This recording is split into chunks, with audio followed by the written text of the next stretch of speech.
রাম নারায়ণ রাম।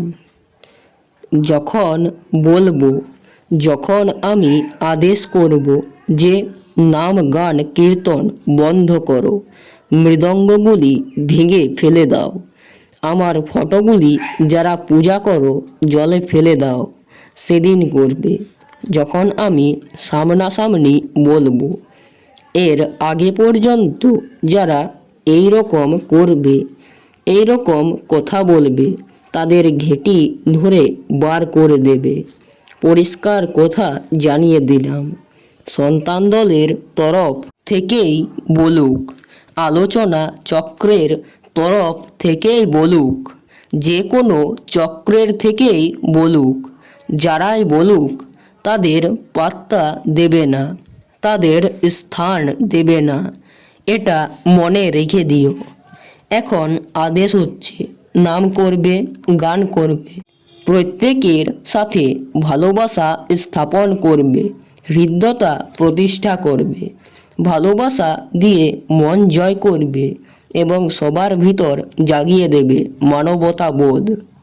মানবতা বোধ যাতে জাগে তার জন্য আপ্রাণ চেষ্টা করবে।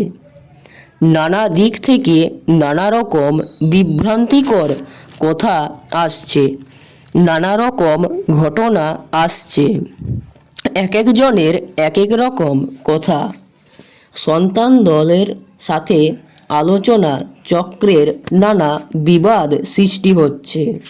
নর্থ বেঙ্গলে হচ্ছে, এখানে হচ্ছে, সেখানে হচ্ছে।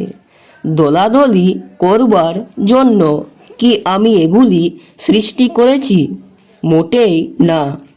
এগুলো হচ্ছে অভ্যন্তর কথা, ক্ষমতার অপব্যবহার করা। ক্ষমতার লোভ যারা সামলাতে পারে না, তারাই এইসব নিয়ে মাতামাতি করছে। সুতরাং যারা এইসব করছে তারা এইগুলি বাদ দিয়ে দিক। আমার লোক নিয়ে যারা সংগঠন করছে, আমার লোক নিয়ে তারা এইগুলি করছে। পূজা বন্ধ করো, কীর্তন বন্ধ করো, এইগুলি করে কি হবে? যারা বলছে বন্ধ করুক, এগুলি বন্ধ করে যদি তারা মুহূর্তে দেশের শান্তি করতে পারত, তবে আমি বন্ধ করে দেব। করুক তারা শান্তি। কোথায়? শান্তি করতে পারবে না। ভজঘট বাঁধাচ্ছে।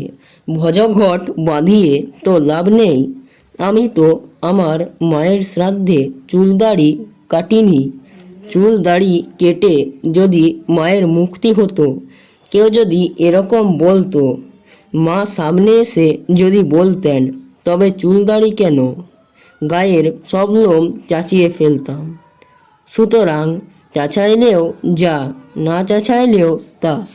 এই রকম কথাবার্তার উপরে কেটে লাভ কি? মা জীবিত থাকতে আমাকে নিষেধ করেছেন, তোমার চুল দাড়ি কাটতে হবে না।